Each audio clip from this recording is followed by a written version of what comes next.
Hey folks, Ben here with Ben Ventures, and I'm back on the e-bike. Hitting the trails. I'm gonna head back to Pitt Lake. Got some delicious lunch with me, a sandwich to try out from a sandwich shop. I'll give some details a little later on. It's another beautiful day. Definitely feels like summer still. And I'm gonna try and make my way over to Pitt Lake. And there's like a bird sanctuary over there. Got lots of battery, full battery. Should be a lot of fun, and I'll take you guys along with me, of course. And I just wanted to start off this video by talking about a couple of my sponsors, which is Northbound Gear. Use the code BenVentures. Get yourself a 15% discount. And Hawknest Hammocks. Get yourself another 15% discount. I love both of those products.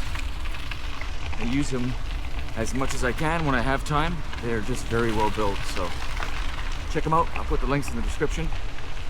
Let's get into the video.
So on this video, I kind of wanted to delve a little bit more into Pitt Lake and a bit of its history.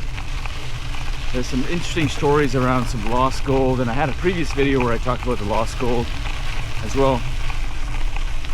But I want to dive into maybe some of the YouTube channels that have been on the search for this gold, and just talk again about some of its history. It's very interesting. So let's get into that information right now. Deep in the mountains above Pitt Lake in British Columbia lies one of Canada's greatest unsolved mysteries. And if you watched my previous video, The Forgotten History of Pitt Lake, you already know this area is filled with strange stories, forgotten places, and hidden secrets buried deep in the wilderness. But today we're diving into the legend that may be the most famous of them all, Slumach's gold. For more than 100 years, treasure hunters, adventurers, and prospectors have searched these rugged valleys looking for fortune that may not even exist. The story begins in the late 1800s when a man known as Slumach was accused of murder and later hanged. But before his death, rumors spread that he had discovered an incredibly rich gold mine hidden somewhere near Pitt Lake. Some claimed he carried bags of gold nuggets into nearby towns. Others believed he took the location of the mine to his grave. Since then, countless people have searched for the gold. Some disappeared, some died in the mountains, and others claim they came dangerously close to finding it. The terrain surrounding Pitt Lake is unforgiving. Thick forests, massive cliffs, glaciers, hidden valleys. Even today, it's easy to see how a secret could remain hidden out there for generations. Over time, the legend only grew darker. Stories spread of a curse surrounding the gold, warning that anyone who searched for it would face tragedy.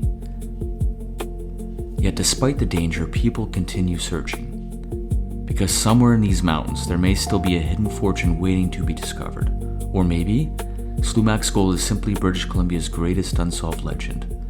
Either way, Pitt Lake continues to guard its secrets, and the mystery lives on. Check my description for more videos about Slumach's lost gold.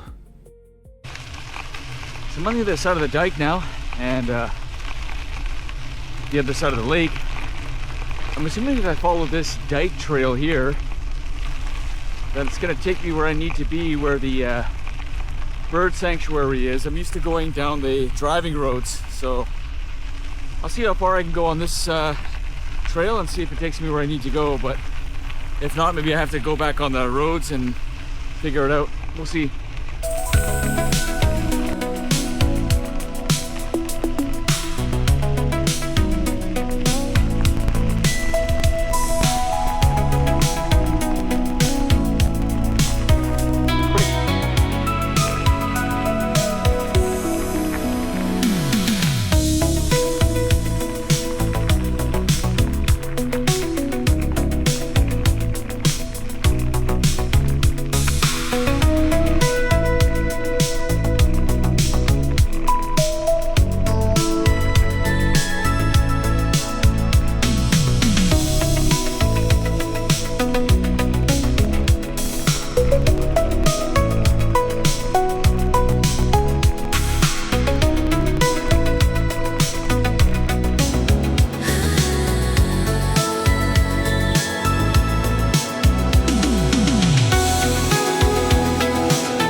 Well, I'm full of changing plans. I'm still quite a ways away from Pitt Lake, so I think instead my battery's kind of running a little low. So I'm gonna take a pit stop at Golden Ears Golf Course, and this is the golf course where Happy Gilmore is filmed. And I'm gonna eat some food, probably circle back around and head back home after I check the golf course out. This is a beautiful golf course. There's two sides of the course, and you can usually find some bookings in the course, but I'm gonna see if I can't find a parking bench or a park bench somewhere just to crush my sandwich, because I've gotten really hungry over the last 45 minutes or so. But yeah, this course is beautiful. The whole road to get to the actual clubhouse, outstanding. Let's check it out.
Unfortunately, I couldn't make it to Pitt Lake, which is totally fine. But I made a pit stop at Swaneset Golf Course, beautiful golf course. And I'm just gonna mow down on this sandwich from Earl of Sandwiches, which is in a city called, I guess it'd be Port Coquitlam. And I've never tried them out before, so let's try out one of these sandwiches and see how it is. It's kind of been sitting in my bag for a while, so with a cooler, pre-grilled. But this is their like OG sandwich. Let's try this out.